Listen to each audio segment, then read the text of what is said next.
Je voudrais qu'on en vienne à la carte de la situation et à ce qui se passe maintenant. Vous avez dit il ne veut Oui. pas envahir et occuper l'Ukraine, il a des objectifs plus précis. Je montre cette carte. Est-ce que vous pouvez nous expliquer de quoi il s'agit? En rouge, on a donc les zones occupées par l'armée russe, en gris, les zones occupées par l'armée ukrainienne de Kiev, et en hachuré rouge, les zones de combat actuelles. Est-ce que vous pouvez nous expliquer comment vous voyez la situation actuelle sur le plan militaire?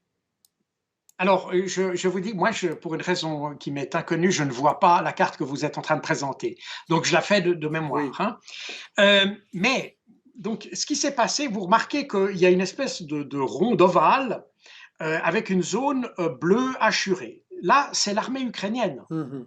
Ce qui vous montre d'ailleurs que l'armée ukrainienne n'était pas aux frontières de la Russie, elle était bien dans la région du Donbass en vue de l'attaquer. Maintenant, elle est encerclée.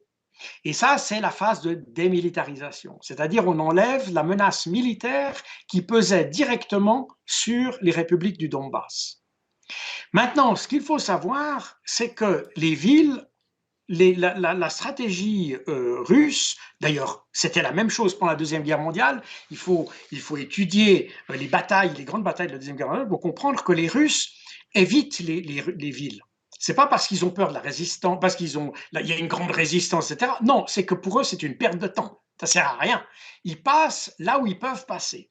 Et si vous regardez la carte qu'il y a n'est pas très explicite, malheureusement, il y a des cartes qui sont meilleures sur cet aspect, mais on verra que toutes les villes ont été épargnées. L'armée russe a passé autour des villes et a continué tout droit. Ce qui fait qu'elle est allée très rapidement. Vous savez, l'armée russe, je crois qu'il n'y a jamais eu dans l'histoire une avance aussi rapide d'une armée. Ils ont occupé en 4 jours l'équivalent de tout le Royaume-Uni, hein. Mhm. Oui, hein, parce qu'il faut rappeler que l'Ukraine, c'est un très très grand pays, donc C'est un immense militairement, ce pays. n'est pas simple. Et sur la carte, on n'en a pas l'impression. En réalité, en 4 jours, ils ont occupé un pays comme le Royaume-Uni. C'est absolument considérable.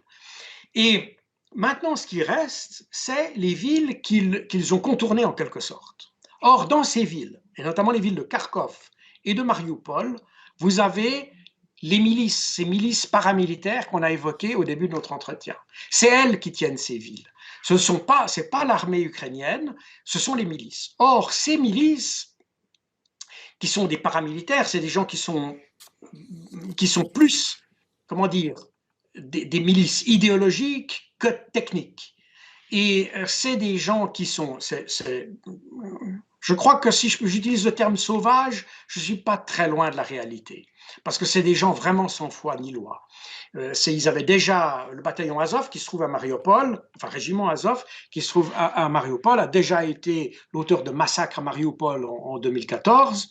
Il a été auteur de plusieurs massacres dans le Donbass, parce que les républiques du Donbass qu'on a aujourd'hui, c'est ce qui reste, mais il y a les républiques et des républiques de Kharkov, la république de Dnipropetrovsk, la république d'Odessa qui existaient, qui ont disparu, et avec beaucoup de massacres d'ailleurs, entre 2014 et 2015. Mais on n'en parle plus parce qu'elles n'existent plus. Celles qui ont résisté, c'est celles de Lugansk et de Donetsk. Mais à Mariupol et à Kharkov, le corps national et le groupement Azov ont commis des atrocités que vous n'imaginez pas. Il existe il y a un rapport qui montre ça, qui est tellement graphique que je pense qu'on n'oserait pas le montrer ici, mais ce sont des sauvages.